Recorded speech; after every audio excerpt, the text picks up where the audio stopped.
Hello friends, welcome to dig your mind.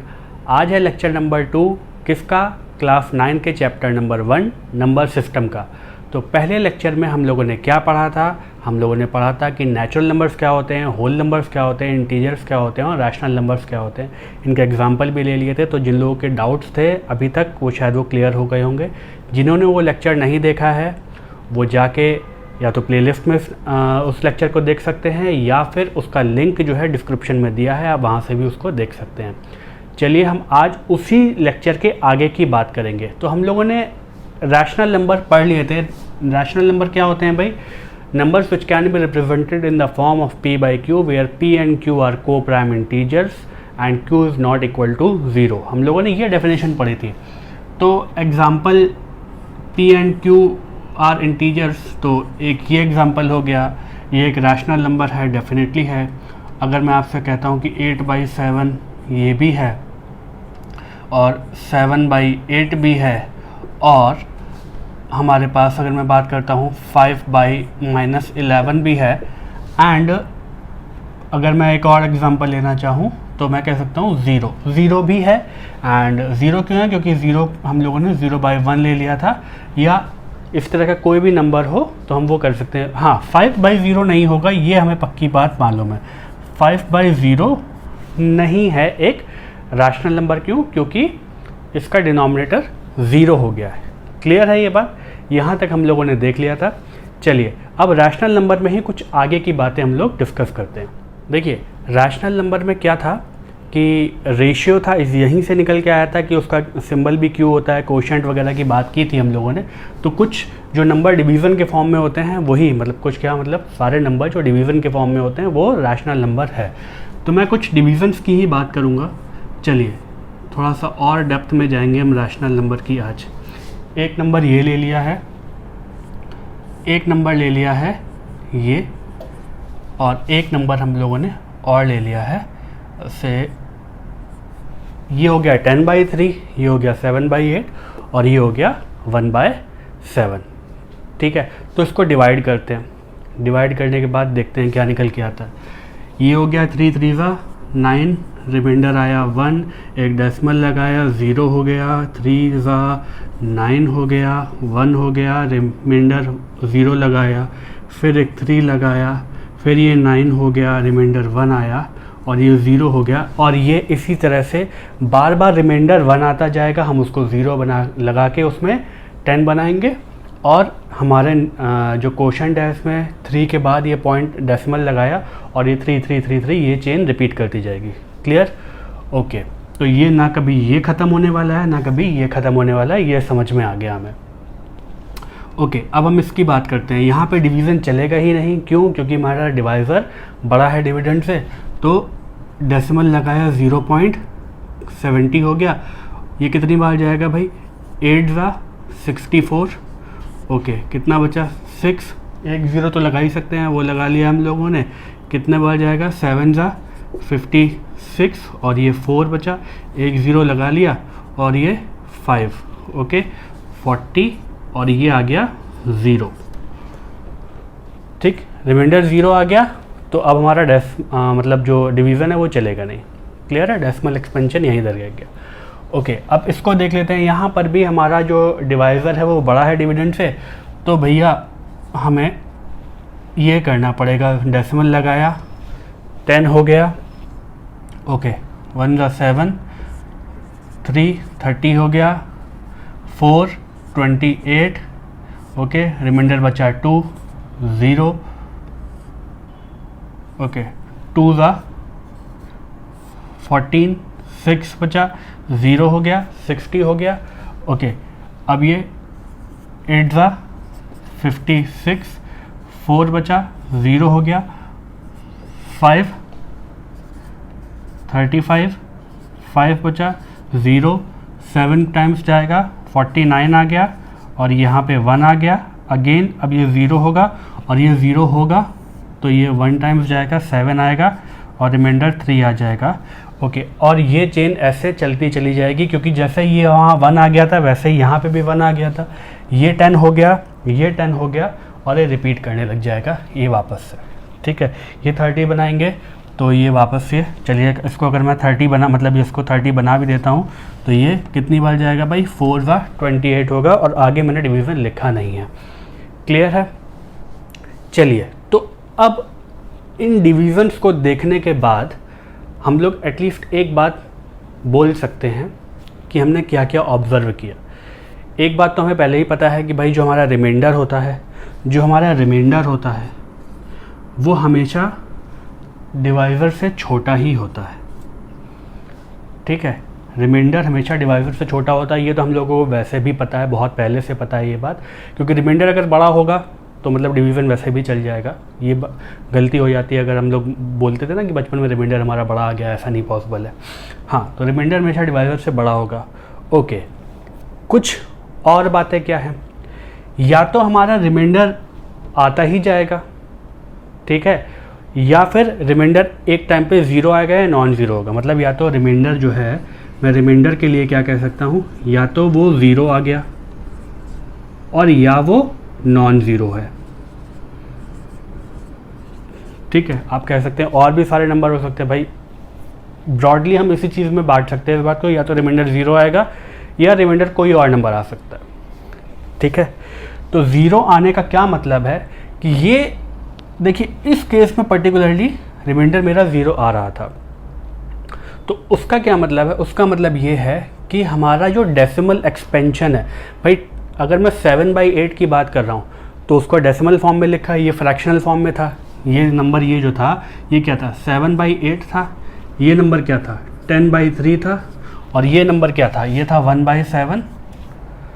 ठीक है, इनको बॉक्स में डाल लेते हैं ताकि और कोई कन्फ्यूज़न ना बचे। ये नंबर यही लिखे हुए थे। चलिए देखिए, तो अगर मैं इसका डेसिमल एक्सपेंशन कर रहा हूँ, यहाँ पे मैं डेसिमल एक्सपेंशन कर रहा हूँ, तो क्या बनाइए, ये डेसिमल एक्सपेंशन ख़त्म हो गया, मतलब ये टर्मिनेट कर गया, रीअकर नहीं कर रहा है।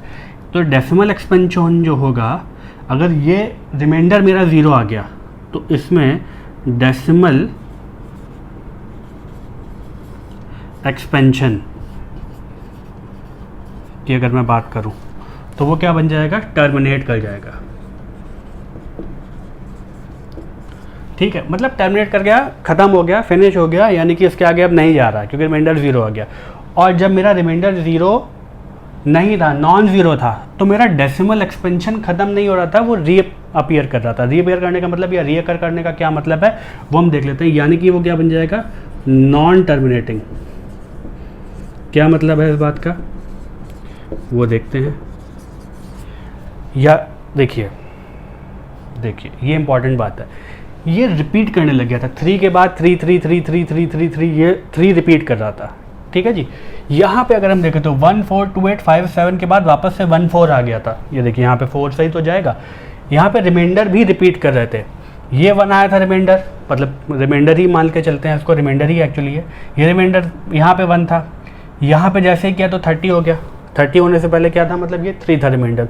ओके, यहाँ 2 था रिमाइंडर, यहाँ पे 6 था रिमाइंडर, यहाँ 4 था रिमाइंडर, यहाँ 5 था रिमाइंडर, अगेन यहाँ पे 1 था रिमाइंडर। और ये मतलब उनको हम 10 30 50 इस तरह से बना रहे थे। रिमाइंडर भी रिपीट करने लगा। 1 के बाद वापस देखिए 3 आ गया था, ये 1 के बाद 3 आ गया था। रिमाइंडर रिपीट कर रहे थे, तो हमारा ये जो डेसिमल एक्सपेंशन है ये भी फिर रिपीट करने लगा। 1 4 2 8 5 7 के बाद वापस 1 4 आ गया। और ये अगर आगे आप करेंगे, इस तरफ मैं करता जाऊँ या और मेरे पास स्पेस और मैं करता जाऊँगा, तो ये 1 4 2 8 5 7 1 4 2 8 5 7 1 4 2 8 5 7 इस तरह की एक ब्लॉक चेन बन जाएगी। यही रिपीट करता जाएगा। क्यों? क्योंकि रिमाइंडर रिपीट कर रहा है। तो रिमाइंडर रिपीट कर रहा है, तो मैंने कहा डेसिमल एक्सपेंशन रिपीट करेगा, पर वो टर्मिनेट नहीं हो रहा है, ख़त्म नहीं हो रहा है, रिपीट होता जा रहा है। बात समझ में आ रही है आपको? टर्मिनेटिंग और नॉन टर्मिनेटिंग का यही मतलब है। तो अगर तो रिमाइंडर ज़ीरो हो गया तो 2 ही पॉसिबिलिटी बनती है, रिमाइंडर के केस में भी और डेसिमल एक्सपेंशन के केस में भी। या तो रिमाइंडर ज़ीरो होगा या नॉन ज़ीरो होगा। ये बात समझ में आ गई। अगर रिमाइंडर ज़ीरो है तो मेरा डेसिमल एक्सपेंशन टर्मिनेट कर जाएगा, टर्मिनेटिंग होगा। और अगर रिमाइंडर मेरा नॉन ज़ीरो है तो डेसिमल एक्सपेंशन हमारा नॉन टर्मिनेटिंग होगा। एंड एक और चीज़ होगी कि वो रिकरिंग होगा।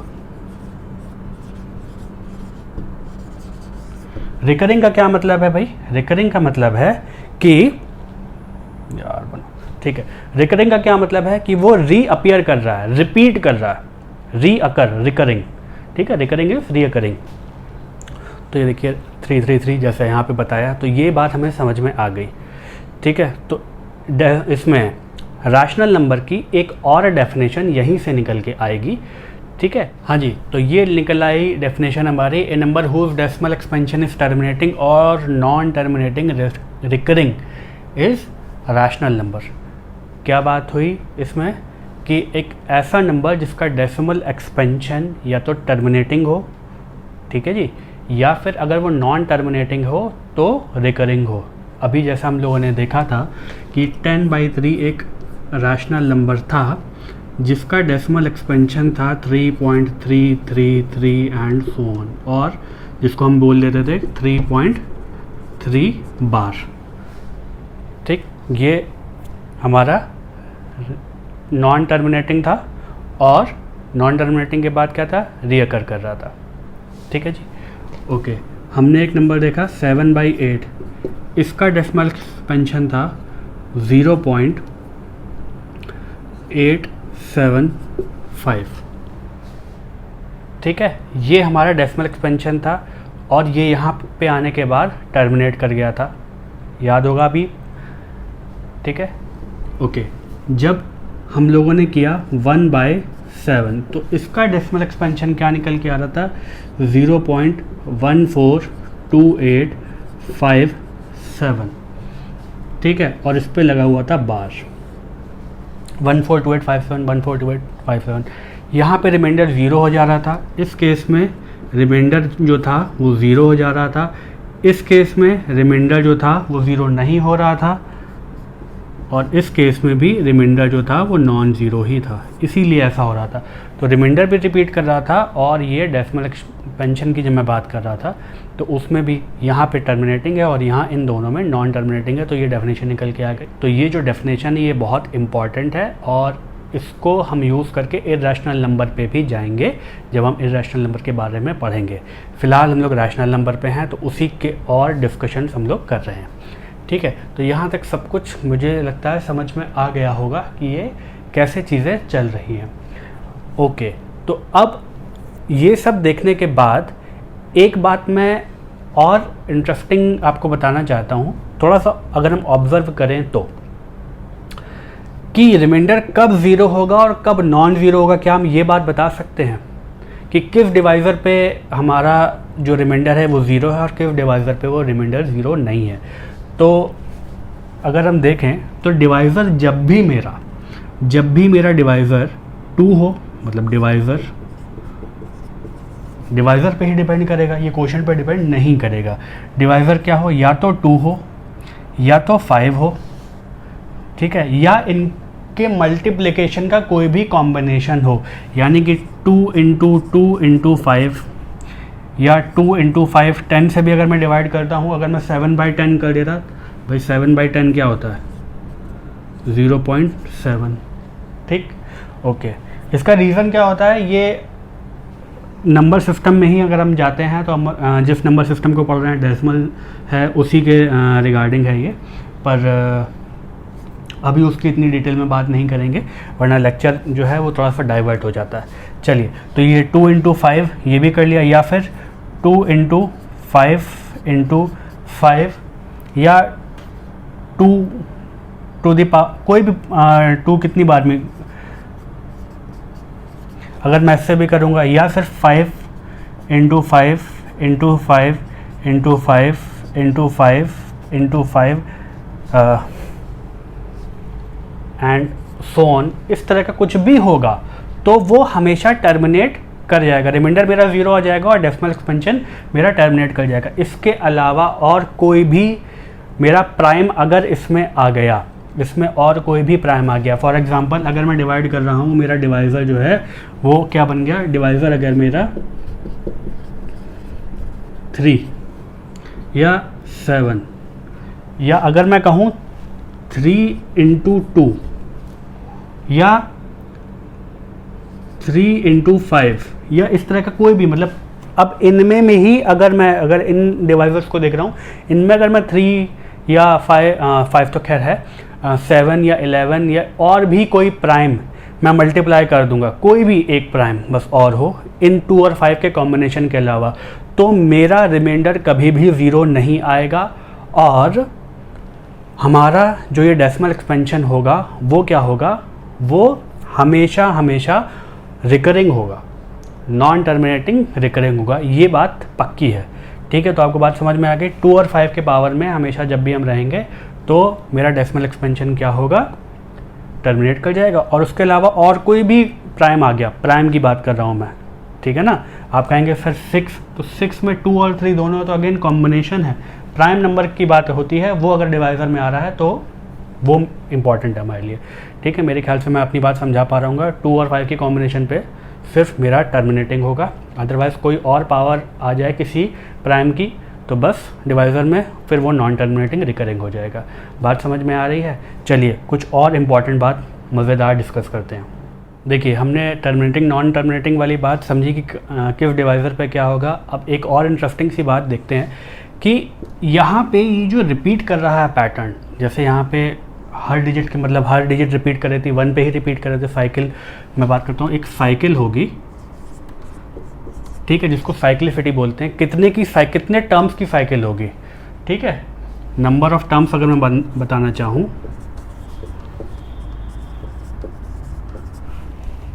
इसका क्या मतलब है कि कितने टर्म्स के बाद वो चीज़ रिपीट कर जाएगी। देखिए ये क्या था, ये तो मेरा था 3.3333 एंड सो ऑन। ये क्या लिखा है, ये लिखा हुआ है 0.142857। इसके बाद वापस से ये रिपीट करेगा जितने टर्म पे बार था, क्या था वो 142857 वापस से रिपीट करेगा। तो ये कितने टर्म की साइकिल थी, ये एक टर्म की साइकिल थी। ये कितने की थी, 1 2 3 4 5 6 टर्म की साइकिल थी एंड सो ऑन। तो क्या इसमें भी कोई पैटर्न है, मैं इस बात को देख के बता सकता हूँ या सिर्फ कुछ रैंडम ही होगा। तो मैं आपको बता देता हूँ कि ये भी एक पैटर्न है फॉर एनी प्राइम n।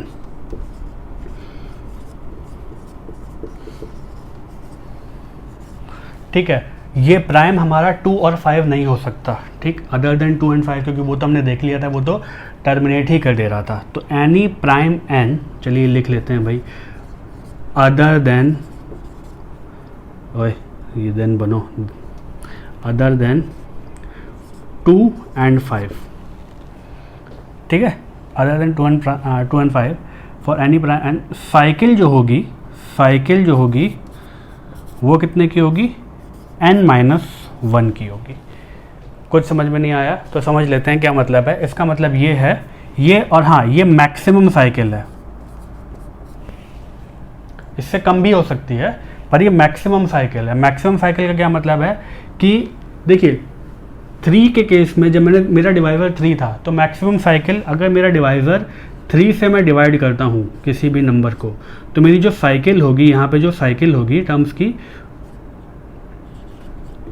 वो कितने की होगी, 3 - 1 विच इज़ 2, यानी कि मैक्सिमम साइकिल 2 की होगी।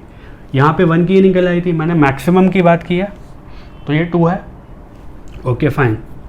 नाउ अगर मेरा डिवाइज़र 7 है तो साइकिल कितने की होगी, n-1 कितना हुआ, 6, 7 - 1 विच इज़ 6।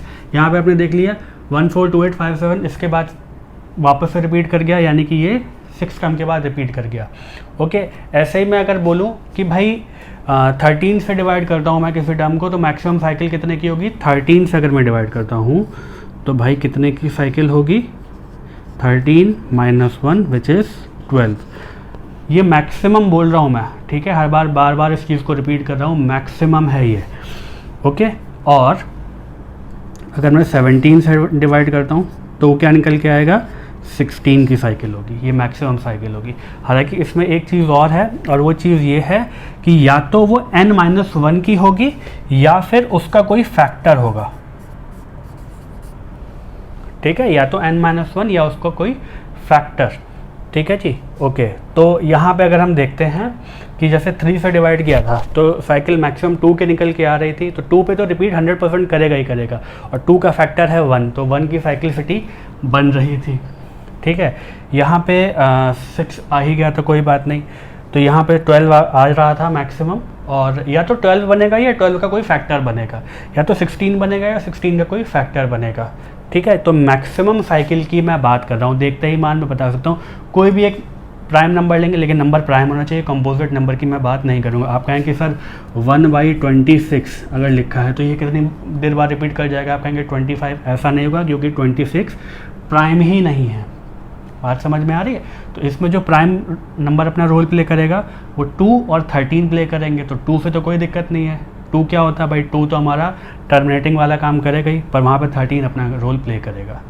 बात समझ में आ रही है? इसकी मैक्सिमम साइक्लिसिटी 12 की ही जाएगी। तो वहाँ पे इस तरह से काम चलता है। ठीक है, चलिए, तो आई थिंक ये बात समझ में आई होगी कि हमारे डेफिनेशन क्या है, और ये बात भी समझ में आई होगी कि हम इसको देख के ये बात बता सकते हैं कि साइकिल कितने की होगी मैक्सिमम। बात समझ में आ रही है? आप जिसके मन में लगे कि भैया मुझे चेक करना है तो वो चेक करके भी देख सकता है। आप देखिएगा 11 से चेक करके देखिएगा साइकिल क्या निकल के आती है। ठीक है, और 11 से चेक करने के बाद आप मुझे कमेंट सेक्शन में बताइए कि साइकिल क्या निकल के आती है। सिमिलरली 17 से चेक कीजिएगा कि साइकिल क्या निकल के आती है और बताइएगा। ठीक है, 11 और 17 ये मैंने दो अलग अलग नंबर दिए हैं, और याद रखिएगा मैंने मैक्सिमम वाली बात भी बोली है और फैक्टर ऑफ मैक्सिमम साइक्लिसिटी वाली बात भी बोली है। तो इसको आप चेक कीजिएगा कि क्या निकल के आता है और क्या नहीं। ठीक है, चलिए आगे के कॉन्सेप्ट पे बात करते हैं। रैशनल नंबर में हम लोगों को ये पता था अगर डेसिमल फॉर्म में नंबर दे रखे हों तो इनको अगर हम p/q के फॉर्म में यानी कि फ्रैक्शनल फॉर्म में लिखना चाहें तो कैसे लिख लेंगे? बहुत आसान है। इसका डिनोमिनेटर 1 है तो ये 1 हटेगा और ये 0 बन जाएगा, तो ये 32/100 बन गया। सिमिलरली यहाँ पे डिनोमिनेटर 1 है तो ये क्या बन जाएगा? ये हटेगा, 1 2 3 0 लगा दिए, क्या बन गया?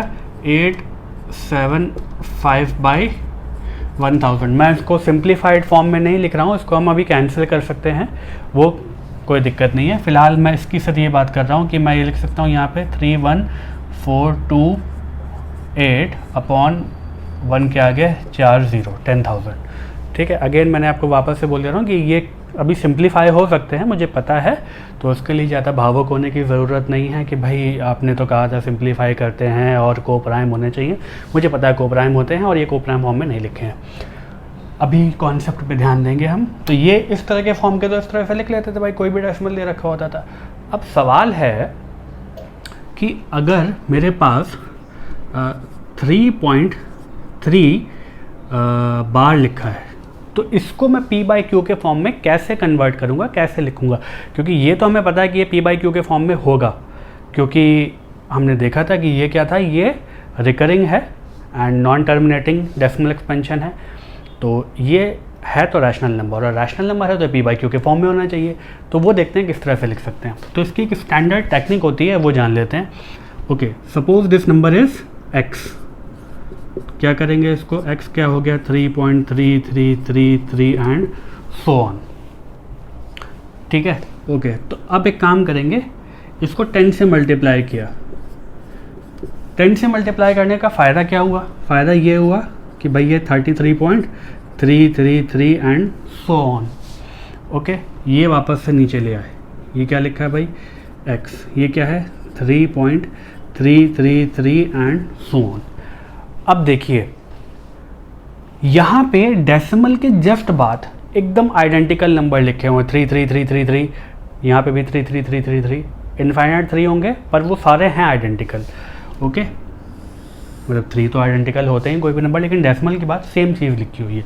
अगर मैं ये सब्ट्रैक्ट कर दूँ दोनों तरफ तो ये क्या बन गया? 10x - x which is 9x। इसमें तो कोई दिक्कत ही नहीं है। ओके, अब यहाँ पे क्या हो रहा है? यहाँ पे ये सारे पार्ट्स जो होंगे ना, ये सब कैंसिल आउट हो जाएंगे और यहाँ बनेगा सिर्फ 33 - 3 which is 30। Okay, now x is equal to 30/9। ये डेसिमल के आगे के सारे नंबर खत्म हो गए थे, सिर्फ डेसिमल के पहले के बचा था 30 और दोनों तरफ अपने 9 से डिवाइड किया तो 30/9, और यहाँ पे 3 से ऊपर नीचे कैंसिल किया तो क्या बन गया? 10/3। और याद कीजिए 10/3 ही निकल के आया था 3.333333 एंड सो ऑन, यानी कि 3.3 बार। बात समझ में आई?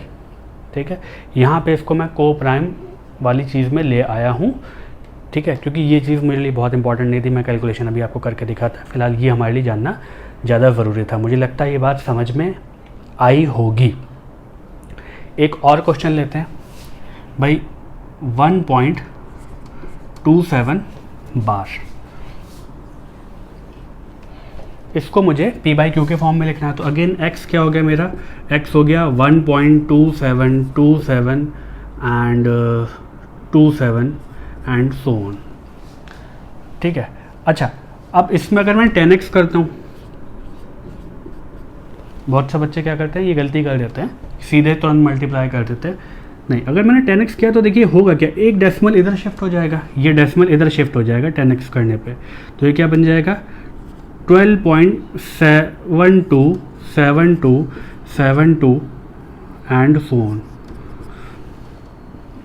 x मेरा क्या है, x है मेरा 1.272727 एंड सो ऑन। और अगर मैं यहाँ पे माइनस करता हूँ तो गड़बड़ है। गड़बड़ क्यों है भाई, गड़बड़ इसलिए क्योंकि देखिए डेसिमल के बाद यहाँ पे तो एग्जैक्ट चीज़ थी 3.3333, कोई दिक्कत नहीं थी। यहाँ पे 7272 है, यहाँ 2727 है, तो हम नहीं कर सकते भाई, ये सेम चीज़ तो लिखी नहीं। अगर मैं माइनस कर भी दूंगा तो एक नया ही नंबर, एक नया पैटर्न रिपीट होना स्टार्ट हो जाएगा। बात समझ पा रहे हैं आप लोग भाई, 72 में से 27 वाले पार्ट अगर मैं सब्ट्रैक्ट करता हूँ तो वो सेम तो है नहीं, कि एकदम एक एक नंबर कैंसिल आउट हो जाएगा, तो वो तो गड़बड़ हो गया। तो यानी कि 10x से काम नहीं चला मेरा। मैं एक काम करता हूँ, मैं इसको अब अगर इसकी जगह मैं 100x कर देता हूँ, यानी कि मैं 100 से मल्टीप्लाई कर देता हूँ, ये काम तो मेरा नहीं चला। ठीक है, मैं काम करता हूँ 100 से मल्टीप्लाई करता हूँ, देखता हूँ फिर क्या निकल के आता है। चलिए, अगर x मेरा ये था और मैं 100x करता हूँ तो क्या बनेगा, डेसिमल 2 प्लेस शिफ्ट हो जाएगा, यहाँ और ये, तो यहाँ पे आ जाएगा डेसिमल। तो क्या हुआ देखिए, 100x is equal to 127.2727 and so on. बात समझ में आई, सिर्फ 2 प्लेसेस डेसिमल शिफ्ट हो गया। अब x क्या है, x है 1.272727 एंड सो ऑन। और अब अगर हम देखें तो हमारा काम बन गया जो हम चाहते थे, क्योंकि 272727 डेसिमल के बाद 100x में भी है और x में भी है 272727। अब हम माइनस कर सकते हैं भाई, ठीक है जी, अब हम माइनस कर सकते हैं, तो हमारा काम बिल्कुल सही हो गया। ये क्या बन गया भाई, 99x हो गया इधर, ओके। और ये क्या बन गया, ये बन गया 126, और ये सारे तो कैंसिल हो ही जाएंगे, ये पूरे पार्ट कैंसिल आउट हो जाएगा। ठीक है, तो x की वैल्यू क्या आ गई, ये आ गई 126/99। ठीक है, और ये मुझे दिख रहा है कि ये भी 9 से कैंसिल आउट हो जाएगा, तो कितना बन जाएगा, ये आ गया 11 और ये आ गया 14। ठीक, तो ये बन गया 14/11 और ये हमारा p/q के फॉर्म में आ गया। बात समझ में आ रही है। तो ऐसा नहीं कि हर बार हम 10x से मल्टीप्लाई करेंगे, हमको ये देखना होगा कि हमारा रिपीटिशन कहाँ पे हो रहा है। अब एक मोटी बात ये है कि यहाँ पे सिर्फ एक नंबर था तो हमने 10x कर दिया था, यहाँ 2 के ऊपर बार लगा हुआ था, यहाँ सिंगल बार था, मतलब सिंगल नंबर पे बार था। क्या बात है, क्या फंबल मारा है, ओके। तो यहाँ पे सिंगल नंबर पे बार था तो 10x हो गया, यहाँ 2 नंबर पे बार था तो क्या हुआ 100x हो गया। अगर 3 नंबर पे बार होता, अगर मैं आपसे कहता कि 1.273, तो ऑब्वियस है कि मुझे ये 3 का पैटर्न चाहिए था, तो मैं 1000x चाहिए होता मुझे। बात समझ में आ गई। तो ये इसका कॉन्सेप्ट है कि अगर मुझे जितने नंबर पे बार होगा सिर्फ उसी की मैं बात करूँगा, उतने से मल्टीप्लाई करूँगा, और हमारा फिर उसके बाद हम x से माइनस कर देंगे और हम अपने काम पे चले जाएंगे। क्लियर है। एक आध क्वेश्चन और देखते हैं, कॉन्सेप्ट और बढ़िया हो जाएगा। तो ये हमारा नेक्स्ट क्वेश्चन है और ये डिफरेंट है क्योंकि इसमें अगर हम देखें तो डेसिमल के बाद सारे नंबर पे बार नहीं है, 0.235 बार है, यानी कि सिर्फ 35 पे बार है। ओके, तो हमने तो अभी सीखा था कि भाई जैसे जितने नंबर पे बार होता है सिंपल उसको मल्टीप्लाई करते हैं, उतने टाइम्स 0 लगा देते हैं और हमारा काम चल जाता है x से माइनस करके। पर ये थोड़ा सा डिफरेंट है।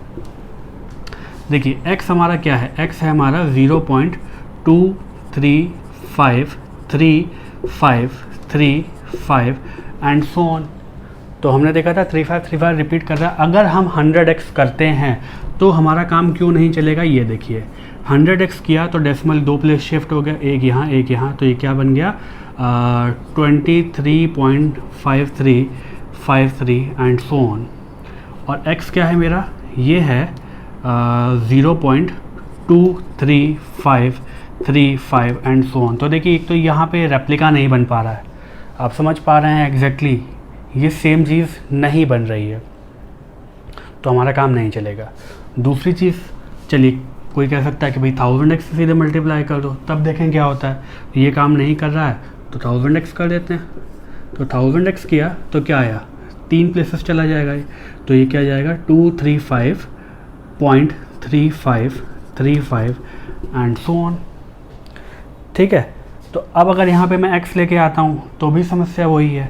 अगर मैंने यहाँ पे x लिया तो ये क्या बना 0.23535 एंड सो ऑन। यहाँ बात समझ में आ रही है आपको, यहाँ पे काम नहीं चल रहा है। तो अब हम क्या करेंगे, अब हम ये देखते हैं कि एग्जैक्ट रेप्लिका नहीं बन रहा है। तो हम इस तरह के क्वेश्चन में हमारा पहला स्टेप ये होगा कि हम डेसिमल के जस्ट बाद पहले तो हमें ये बार वाला नंबर लेके आना है। यानी कि हम क्या करेंगे, हम पहला ही स्टेप कर लेंगे कि भाई अगर हमें x दे रखा है, ये x की जगह मतलब x क्या था हमारा x था हमारा 0.235 बार, तो हम 10x ले लेंगे।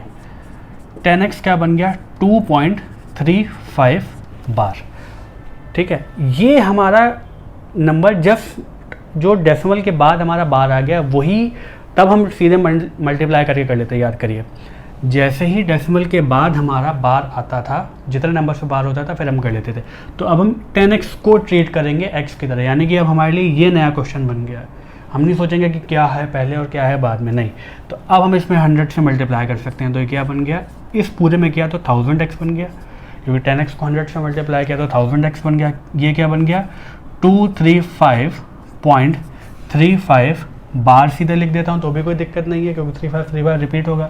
ओके, अब ये नंबर मैं सब्ट्रैक्ट करूँगा 10x, क्यों, क्योंकि यहाँ पे 2.35 बार, मैंने बार लिख दिया सीधे 35 की जगह। ओके, ये सब्ट्रैक्ट कर दिया भैया, ये सब्ट्रैक्ट कर दिया।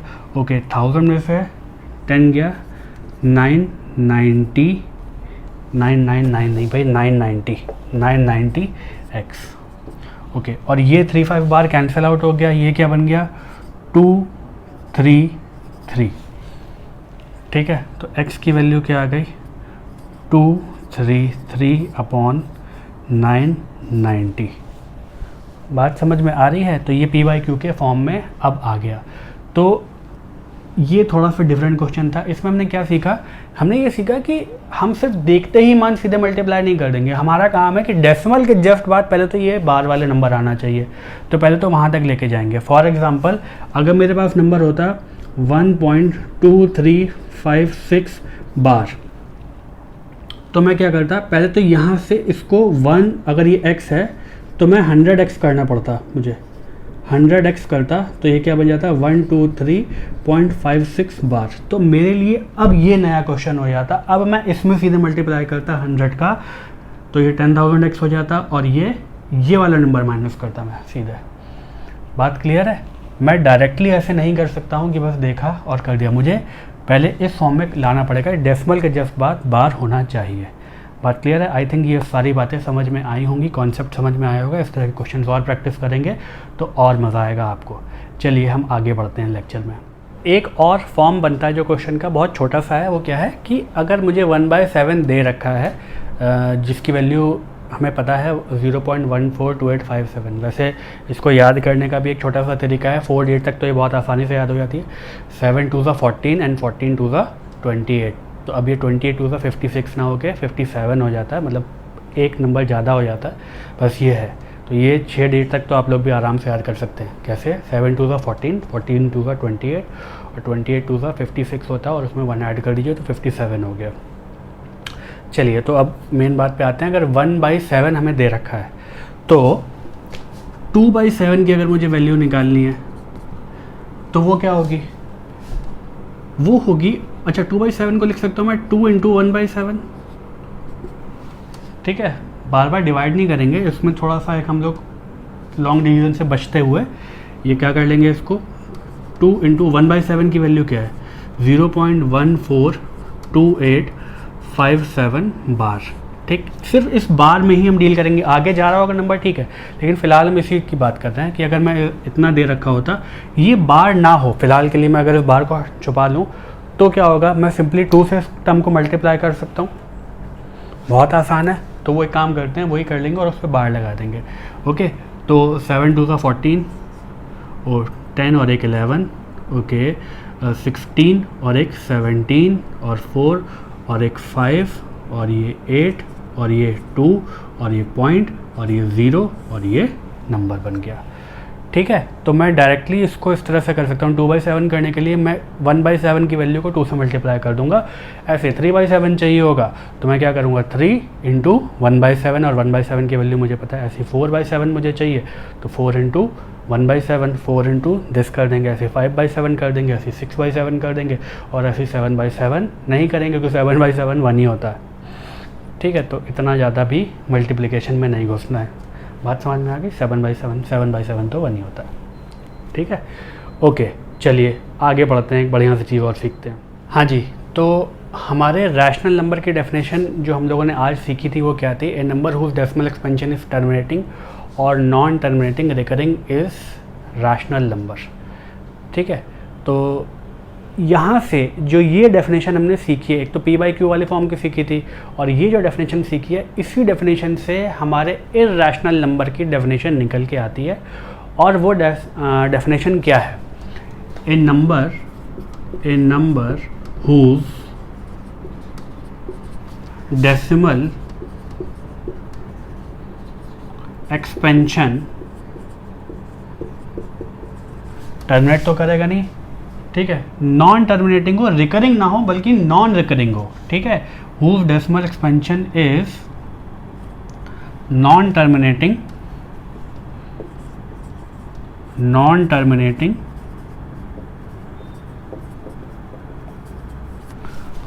रिकरिंग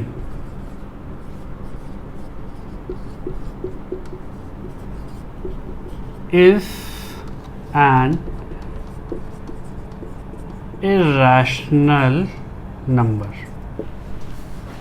ठीक है, देखिए इसमें क्या हो रहा था, डेसिमल एक्सपेंशन हमारा टर्मिनेटिंग था, तो ये टर्मिनेटिंग तो वैसे भी नहीं है। अब नॉन टर्मिनेटिंग बट रिकरिंग, इसमें क्या है, नॉन टर्मिनेटिंग नॉन रिकरिंग। ठीक है, डेसिमल एक्सपेंशन नॉन टर्मिनेटिंग हो एंड नॉन रिकरिंग हो तो वो नंबर क्या होता है, एक इर्रेशनल नंबर होता है। बात समझ में आ गई? इसमें और इसमें डेफिनेशन, इस डेफिनेशन से ही ये डेफिनेशन निकल के आई है। ओके, तो ये बन गया हमारा इर्रेशनल नंबर। ठीक, अब एग्जांपल ले लेते हैं इर्रेशनल नंबर के। इर्रेशनल नंबर के एग्जांपल क्या होते हैं भाई? √2, √3। ठीक, √4 नहीं होगा क्योंकि √4 क्या होता है, √4 क्या होता है, वो तो 2 होता है, तो वो तो नहीं हो सकता है ना, वो तो हमारे पास एक रैशनल नंबर है प्योर। ओके, √5, यानी कि ऐसे जितने भी नंबर जो नॉन परफेक्ट स्क्वायर हैं उनके अगर मैं स्क्वायर रूट या अंडर रूट ले लेता हूँ तो वो क्या बन जाता है, हमारा एक इर्रेशनल नंबर।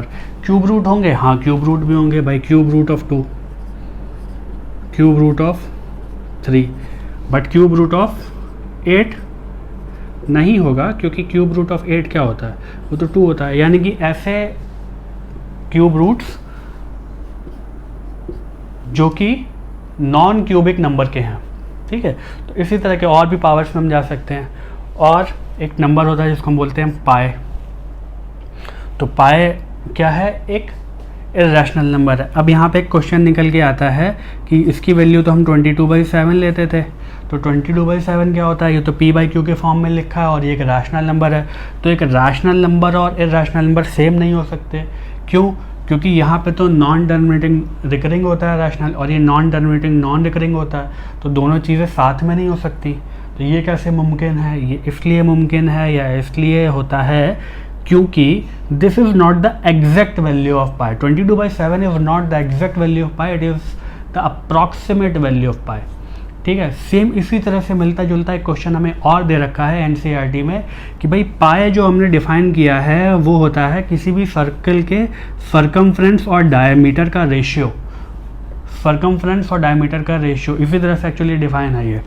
तो अगर ये रेशियो है तो ये दो नंबर के क्या है, रेशियो के फॉर्म में लिखा है, यानी कि p/q के फॉर्म में लिखा है, तो रेशियो है तो ये रैशनल होना चाहिए, इरैशनल क्यों है? ये तो कंट्राडिक्शन आ गया। कंट्राडिक्शन का क्या मतलब होता है हिंदी में? विरोधाभास, ठीक है, मतलब एक दूसरे के अपोजिट जा रही बातें, विरोधी हैं बातें। वाह क्या बात है, विरोधाभास, वेरी गुड। तो अब मुद्दे पे आते हैं। मुद्दा ये कह रहा है कि भैया ये हमारा p/q की फॉर्म में लिखा है, रैशनल फॉर्म में लिखा है, और ये एक इरैशनल नंबर कैसे हो सकता है? तो अगेन वही चीज़ है कि पाई की एग्जैक्ट वैल्यू ये नहीं होती है, पाई की ये अप्रॉक्सीमेट वैल्यू हम इससे डिफाइन करते हैं। तो ये c/d यही चीज़ है, मतलब c/d क्या है? सर्कमफ्रेंस और डायमीटर का जो रेशियो है, ठीक है। इस तरह के और नंबर भी होते हैं, जैसे आगे आप लोग पढ़ेंगे, एक नंबर होता है e, ठीक है, और मैथ में ही एक नंबर होता है e, ये भी नॉन टर्मिनेटिंग नॉन रिकरिंग है, और लॉग है, इस तरह के नंबर हैं, वो हम जाते हैं पढ़ेंगे, मतलब 11th वगैरह में हम लोग पढ़ेंगे ये सारी चीज़ें कि लॉग किस तरह से निकालते हैं और क्या होता है। बल्कि 11 की जगह हम लोग 12 में ही पढ़ेंगे मैथ में, तो 11th में तो हम लोग केमिस्ट्री में शायद देख लेंगे, बाकी देखते हैं क्या होता है क्या नहीं होता। तो मेन बात यह है इस तरह की चीज़। अब एक चीज़ और देखते हैं कि भाई ये नंबर अगर मुझे देखने हैं तो ये नॉन टर्मिनेटेड नॉन रिकरिंग की अगर मैं बात करता हूँ तो सर आपने √2 ले लिया। √2 देखिए, √2 की वैल्यू क्या होती है? √2 की वैल्यू क्या होती है? Equal to 1.414 and so on, चलती चली जाती है, 4142 होती है एंड इस तरह से चलती चली जाती है। ये कभी कोई पैटर्न नहीं बनता, जैसे 41 के बाद 42 या इसके बाद कहीं आके कोई पैटर्न नहीं बनेगा, ठीक है। इन द सेम वे √3 के साथ भी इसी तरह से होता है और बाकियों के साथ भी होता है। और क्या हम अपने मन से कोई इरैशनल नंबर बना सकते हैं? बिल्कुल बना सकते हैं। देखिए मैं एक नंबर लेता हूँ 2.3133133331 एंड सो ऑन, ठीक है। तो अब आप अगर 10 से मल्टीप्लाई करेंगे, मतलब आप किस पे बार लगाएंगे, आपको समझ में नहीं आएगा कि बार इसमें हम किस पे लगाएंगे, क्योंकि एक तरह से हम पैटर्न तो भले ही बन रहा है लेकिन हमें बार के लिए कोई पैटर्न नहीं मिलेगा कि भाई 31 से चल जाएगा, चलो यहाँ 331 आ गया, यहाँ तो यहाँ 3331 आ गया, तो हम किस पे लगाएं? 31 पे लगा दें या 331 पे लगा दें या 3331 पे लगा दें, हमें समझ ही में नहीं आएगा किस पे बार लगाएंगे, क्योंकि पैटर्न हर बार चेंज हो जाता है। तो ऐसे ही इनफाइनाइट नंबर्स होते हैं जो हमारे इरैशनल नंबर्स होते हैं, ठीक है। आई थिंक यहाँ तक बात समझ में आई होगी। थोड़ा सा और क्वेश्चंस देखेंगे और मज़ा आएगा। चलिए, तो हम इरैशनल नंबर के बारे में बात कर रहे थे, तो पहले तो बात कर लेते हैं इरैशनल नंबर को डिनोट किससे करते हैं। जैसे हम लोगों ने सारे नंबर्स को देखा कि नेचुरल नंबर n से डिनोट होता है, होल नंबर्स w से डिनोट होते हैं, ठीक है, और z से हमारा इंटीजर्स, और रैशनल नंबर के लिए q। तो इरैशनल नंबर किससे डिनोट होता है, ठीक है। तो इसका कोई स्टैंडर्ड जो वर्ल्ड वाइड एक्सेप्टेड हो ऐसा कोई सिंबल है नहीं। कई जगह ये t से डिनोट होता है, कई जगह ये s से डिनोट करते देखा है मैंने, कुछ लोगों को देखा है कि ये p से डिनोट करते हैं, ठीक है। ये 3 अलग अलग अल्फ़ाबेट से मैंने इसको डिनोट होते हुए देखा है। मैक्सिमम जगह मैंने इसको t से देखा है, ठीक है, फिर p से देखा है, कुछ लोगों को मैंने s से देखा है। मैंने i से इसको डिनोट होते हुए कहीं देखा नहीं है। एक आध टीचर्स को मैंने देखा है कि वो बताते हैं कि i से डिनोट होता है, लेकिन मैंने किसी स्टैंडर्ड बुक में i से डिनोट होते हुए नहीं देखा है, ठीक है। मैं उनकी नॉलेज को, टीचर्स की कोई चैलेंज नहीं कर रहा हूँ, ज़बरदस्ती में कोई कंट्रोवर्सी वाली बात नहीं क्रिएट करना चाहता, क्योंकि मैंने नहीं देखा, मैं ये बता रहा हूँ किसी स्टैंडर्ड बुक में। और कुछ एक आध लोगों को मैंने देखा है कि इस तरह से बोलते हैं, पर ऐसा है नहीं। मुझे टी का मैंने देखा है और पी कुछ जगह देखा है, बहुत माइनर से जगह एस देखा है, वो भी कुछ टीचर्स को ही मैंने बोलते देखा है। ऐसे बाकी इसका कोई वर्ल्ड वाइड एक्सेप्टेड स्टैंडर्ड नहीं है। जैसे z अगर कहीं पे लिखा होगा तो हम बोल देंगे कि भैया ये तो इंटीजर ही है, लेकिन इसके लिए हम ऐसा कुछ नहीं बोलते हैं, ठीक है। तो ये एक चीज़ है। Okay fine. अब हम बात करेंगे कि अब हम बात करेंगे कि जैसे मैं 2 ये नंबर दे रखे हैं 1/7 और 2/7, इनके बीच में हम रैशनल नंबर तो कितने भी फाइंड कर सकते थे, कोई दिक्कत नहीं है। पर अगर चलिए इनके बीच में एक रैशनल नंबर फाइंड कर लेते हैं, तो अगर हमें करना होगा तो हम बहुत आसानी से कर सकते हैं। वो बन जाएगा 143 पॉइंट का वो इससे बड़ा ही है, 2 8 से बड़ा ही होगा और इससे तो छोटा ही होगा। तो इस तरह से हो सकता है। अब मैं आपसे कह रहा हूँ कि मुझे ये रैशनल नंबर है ना, ठीक है, मुझे इनके बीच में 2 इर्रेशनल नंबर फाइंड करने हैं, या 2 की जगह 3 इर्रेशनल नंबर फाइंड करने हैं, ठीक है। तो एक हो गया भाई 0.143443 एंड सो ऑन, ठीक है। 0.1455 14555 and so on. 0.150 550 5550 and so on, ठीक है। इस तरह से हम इनफाइनाइट नंबर्स फाइंड कर सकते हैं जो कि इर्रेशनल होंगे और वो इन दोनों के बीच में, या कोई भी 2 नंबर आप ले सकते हैं उनके बीच में हम इनफाइनाइट इर्रेशनल नंबर फाइंड कर सकते हैं। पैटर्न ही तो बनाना है, पैटर्न बना लो भाई, बनाते बनाते इतना तो कर ही सकते हैं। भाई क्या हो रहा है यहाँ पे, 4 3 1 तो है ही है, 4 3 4 4 3 4 4 4 3, तो हमें नहीं पता किसके बाद बार लगेगा अगर हम इसको पी वाई क्यू के फॉर्म में करना चाहें। वही चीज़ यहाँ पे 4 5 4 4 5 4 4 4 4 5 5 5, ठीक है, and so on. 1.50 550 5550 and so on. और इस तरह के हम इनफाइनाइट इर्रेशनल नंबर्स हम फाइंड कर सकते हैं। तो कोई भी हमें 2 नंबर दिए हों उनके बीच में हम चाहें तो हम इनफाइनाइट इर्रेशनल नंबर फाइंड कर सकते हैं। अच्छा, अगर मैं चाहूँ कि इन दोनों के बीच में क्या कोई इर्रेशनल नंबर फाइंड कर सकता हूँ, बिल्कुल कर सकता हूँ। 0.146 446 4446 एंड सो ऑन, ठीक है। और कर सकता हूँ, बिल्कुल कर सकता हूँ। 0.147 447 4447 एंड सो ऑन, ठीक है। 0.147 1477 14777 एंड सो ऑन। जितने चाहें आप नंबर, मैंने तो 1 भी लगा दिया है इसमें, 1 हो ना हो कोई फ़र्क नहीं है। मतलब 147 इससे बड़ा होगा, ये पक्की बात है, और उसके बाद 147 के बाद ही मैंने ये भी एक पैटर्न ले लिया। इसके अलावा भी आप कोई पैटर्न ले सकते हैं। तो ऐसे इनफाइनाइट इर्रेशनल नंबर हो गए जो हम कोई भी 2 नंबर दिए उनके बीच में फाइंड कर सकते हैं। बहुत आसान है, बल्कि रैशनल से ज़्यादा आसान तो इर्रेशनल नंबर फाइंड करना है, क्योंकि बस पैटर्न ही तो बनाना है, खेलते जाओ भाई, है ना। एक अलग अलग तरीके से हम बस पैटर्न बनाते जाएंगे और करते जाएंगे। बहुत आसान है, कोई बहुत मुश्किल नहीं है। थोड़े से क्वेश्चन प्रैक्टिस कर लेंगे तो ये बहुत चीज़ें आसान हो जाएंगी। आई होप यहाँ तक सब कुछ सबको समझ में आ गया होगा। कोई डाउट आता है तो आप कमेंट सेक्शन में मुझसे पूछ सकते हैं, और जितने भी आगे आने वाले लेक्चर्स हैं उनमें और मज़ा आएगा। तो आप पढ़ते रहिए और मस्त रहिए। Thank you so much for watching the video.